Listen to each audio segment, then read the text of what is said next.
ഡൽഹിയിലെ ചേട്ടൻ ബാവയും തിരുവനന്തപുരത്തെ അനിയൻ ബാവയും ഒരേ തോണിയിൽ സഞ്ചരിച്ചുകൊണ്ടിരിക്കുകയാണ്.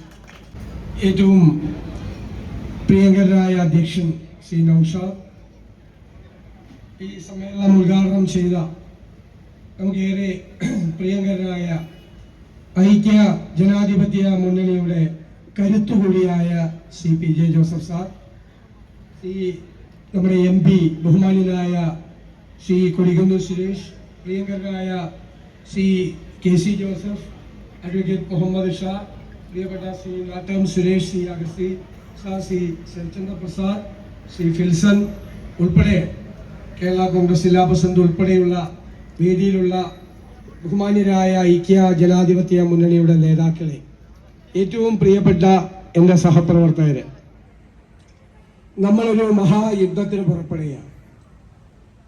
ഈ യുദ്ധം നമുക്ക് ജയിച്ചേ മതിയാവും. ഇത് കേരളത്തിലെ ജനങ്ങളുടെ ഹൃദയാഭിലാഷങ്ങൾ യാഥാർത്ഥ്യമാക്കാനുള്ള യുദ്ധമാണ്.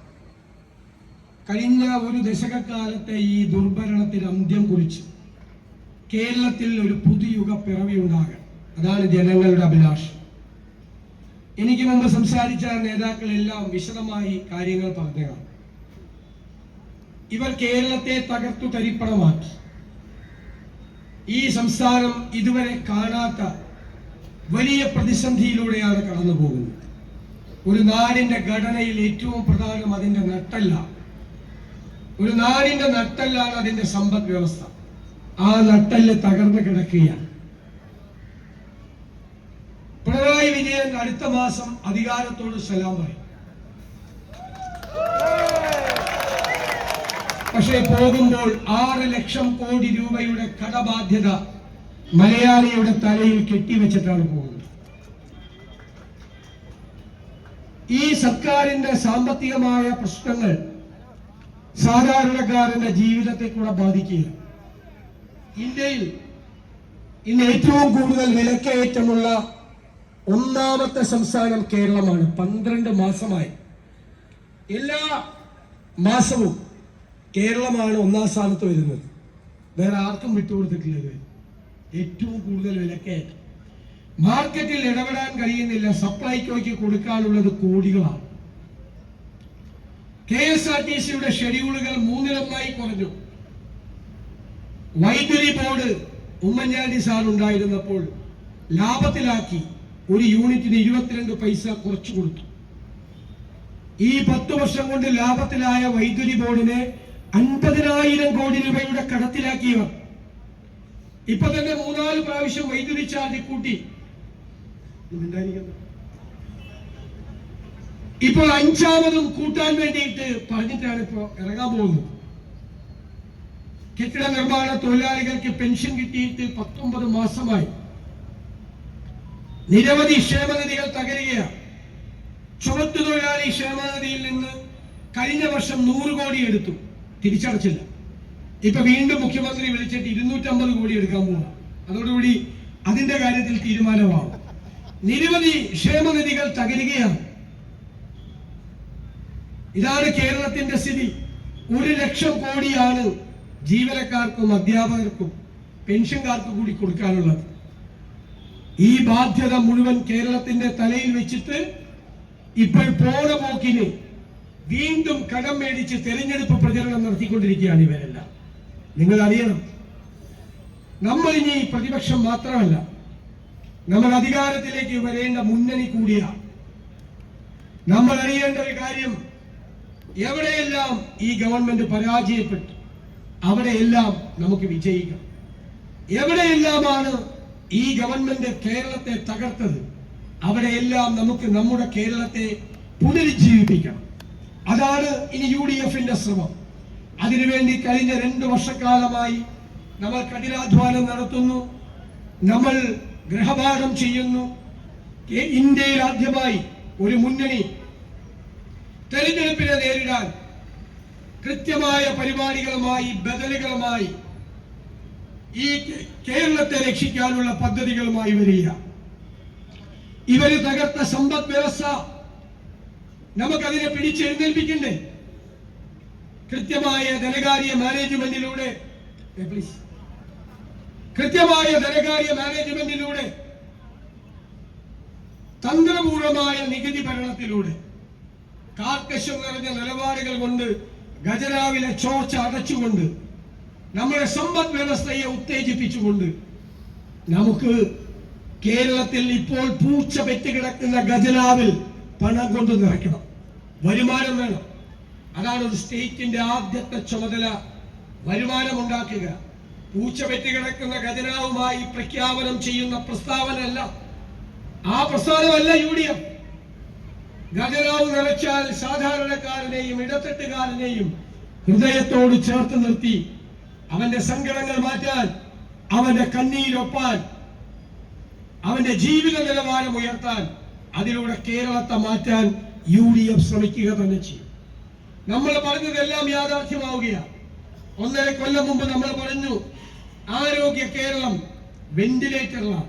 ഇപ്പൊ എന്താ സ്ഥിതി? എല്ലാ ദിവസവും എന്ന വാർത്തകൾ എന്താ? വയറ്റിൽ കത്രികയാണ് 5 വർഷമായിട്ട്. മറുപടി എന്താ? 60 വർഷം കത്രിക കിടന്നാലും കുഴപ്പമില്ല. ഇവരുടെ ആരെങ്കിലും വയറ്റിലായിരുന്നെങ്കിലോ 60 വർഷം കത്രിക കിടന്നാൽ എത്ര ലാഘവത്വത്തോടു കൂടിയാണ് കൈകാര്യം ചെയ്യുന്നത്. ഞാൻ പാലക്കാട് നെന്മാറയിൽ ഒരു കുട്ടി വീണ് പരിക്കേറ്റു കൈക്ക്. ആശുപത്രിയിൽ പോയതാണ്. നിസ്സാര ചികിത്സയുള്ളൂ. ചികിത്സിച്ച് കൈ മുറിച്ച് മാറ്റേണ്ടി വന്നു. 4ാം ക്ലാസ്സിൽ പഠിക്കുന്ന കുഞ്ഞ് അമ്മയോട് ചോദിക്കുകയാണ്, അമ്മ എന്റെ കൈ എവിടെ പോയെന്ന്. കേട്ടാൽ നമുക്ക് ചങ്ക് പൊട്ടിപ്പോവും. പക്ഷെ ആ കുഞ്ഞിനൊരു യന്ത്രക്കൈ വെച്ചു കൊടുക്കാൻ പോലും തയ്യാറാകാത്ത ക്രൂരന്മാരുടെ സർക്കാരാണ് കേരളം ഭരിക്കുന്നത്. നമ്മൾ ആലോചിച്ചു നോക്കണം. ഒരു മനസാക്ഷിയുമില്ലാത്തവർ ഈ വെന്റിലേറ്ററിൽ കിടക്കുന്ന ആരോഗ്യ കേരളത്തെ നമുക്ക് ആരോഗ്യവതിയാക്കി കേരളത്തിലൂടെ നടത്തണം. അതിന് നമ്മൾ ഹെൽത്ത് കമ്മീഷൻ വെച്ചു, ഹെൽത്ത് കോൺക്ലേവ് നടത്തി, 300-ലധികം ഡോക്ടർമാരുമായി ആശയവിനിമയം നടത്തി നമ്മൾ ഒരു ആരോഗ്യ രേഖ സമർപ്പിച്ചു. ആ ആരോഗ്യ രേഖ കേരളത്തിൽ UDF നടപ്പാക്കും. അത് നടപ്പാക്കുമ്പോൾ ഞാൻ നിങ്ങളോട് വാക്കു പറയുന്നു, ലോകരാജ്യങ്ങളിൽ നിന്ന് പോലുമുള്ള ആളുകൾ ചികിത്സ തേടി കേരളത്തിലെത്തുന്ന കേരളം ആരോഗ്യത്തിന്റെ ഡെസ്റ്റിനേഷൻ പോയിന്റായി മാറി. നമ്മൾ കഴിഞ്ഞ ദിവസം ഒരു വിദ്യാഭ്യാസ രേഖ തയ്യാറാക്കി. ഒരുപാട് പേർ കഠിനാധ്വാനം നടത്തിയിട്ടാണ്. ഞാൻ അവരോടെല്ലാം നന്ദി പറയുന്നു. നമ്മുടെ കുട്ടികൾ കോട്ടയം ജില്ലയിൽ കൂടുതലാണ്. 30-40 ലക്ഷം രൂപ കിടപ്പാടം പറയപ്പെടുത്തി വിദേശ രാജ്യങ്ങളിൽ പ്രോഗ്രാമുകൾക്ക് യൂണിവേഴ്സിറ്റികളിൽ പഠിക്കാൻ പോകുന്നു. ഞാൻ നിങ്ങളോട് പറയുന്നു, UDF വരുമ്പോൾ അവർ കാനഡയിലും ജർമ്മനിയിലും ഓസ്ട്രേലിയയിലും UK-യിലും പോയി യൂണിവേഴ്സിറ്റികളിൽ പഠിക്കുന്ന പ്രോഗ്രാമുകൾ കേരളത്തിലെ യൂണിവേഴ്സിറ്റികളിൽ നമ്മൾ തുടങ്ങും. അവരിവിടെ പഠിക്കും. പഠിച്ചു പുറത്തിറങ്ങിയാൽ 2 കാര്യം: ഒന്ന് തൊഴിൽ, അല്ലെങ്കിൽ സംരംഭം തുടങ്ങാനുള്ള സഹായം.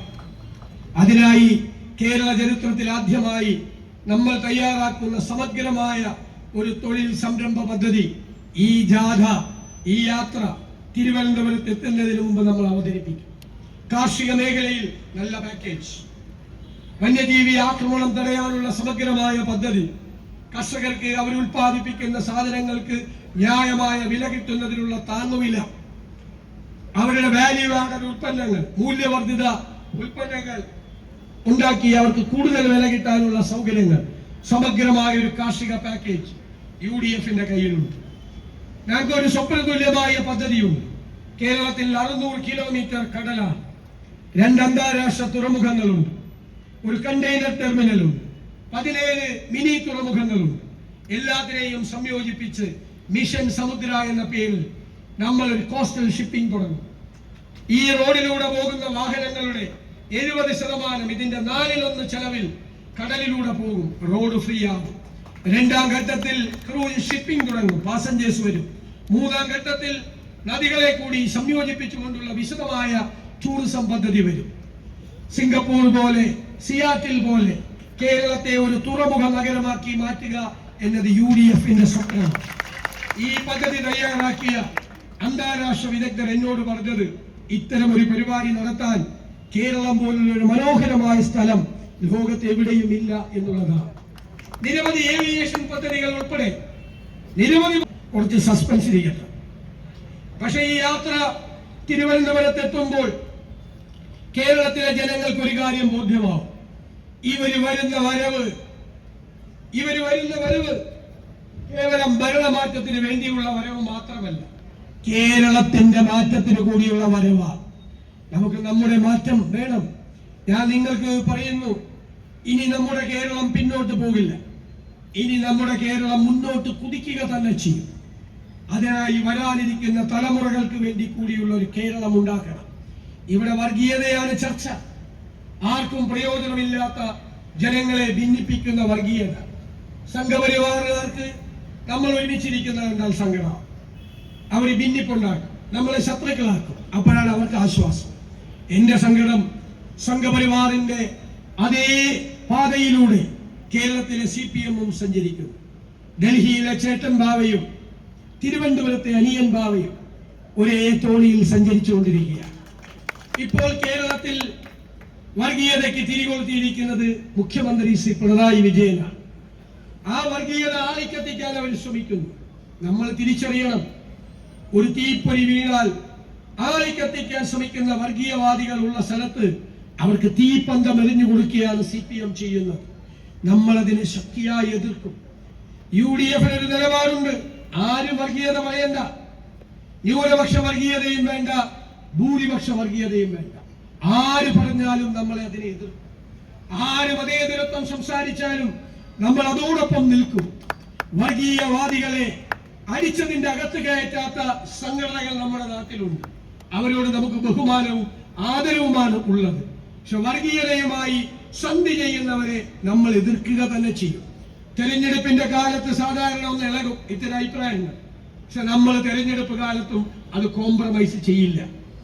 ആര് വന്ന് ഭീഷണിപ്പെടുത്തിയാലും ആ ബ്ലാക്ക് മെയിലിംഗുകൾക്ക് മുമ്പിൽ നമ്മൾ തളരില്ല.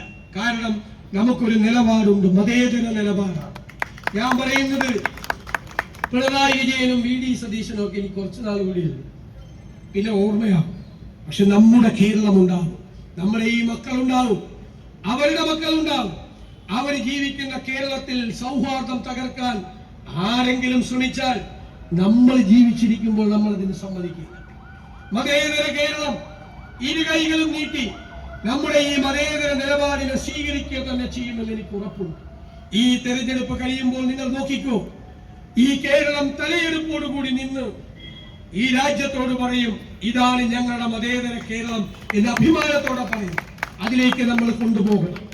ഇവിടെ CPM എന്ന് പറയുന്ന പ്രസ്ഥാനം രാഷ്ട്രീയത്തിൽ അപജയം ഉണ്ടാക്കിയിരിക്കും. അവർക്ക് കൊള്ള ചെയ്താൽ മതി. നാട് കൊള്ള ചെയ്ത് ഇപ്പൊ ചെയ്യാതിരിക്കാൻ മേലാന്നായി. ഇപ്പൊ രക്തസാക്ഷി ഫണ്ട് വരെ തട്ടിപ്പായി. CPM-ന് ഇപ്പോ രക്തസാക്ഷികൾ ഉണ്ടാകുന്നത് ലോട്ടറി അടിക്കുന്ന പോലെ. അവരുടെ പേരിൽ ഫണ്ട് പിരിവാ. നിങ്ങൾ പയ്യന്നൂരിൽ കണ്ടു, കൊച്ചിയിൽ കണ്ടു, തിരുവനന്തപുരത്ത് കണ്ടു. തിരുവനന്തപുരത്ത് വിഷ്ണു എന്ന് പറയുന്ന CPM-ന് വേണ്ടി രക്തസാക്ഷിയായ ഒരു ചെറുപ്പക്കാരൻ, അവന്റെ കുടുംബം മുഴുവൻ കോൺഗ്രസ് ചേർന്നു. രക്തസാക്ഷികളുടെ കുടുംബത്തിന് പോലും ഇഷ്ടമില്ലാത്ത വൃത്തികെട്ട പാർട്ടിയായി കേരളത്തിലെ CPM മാറി.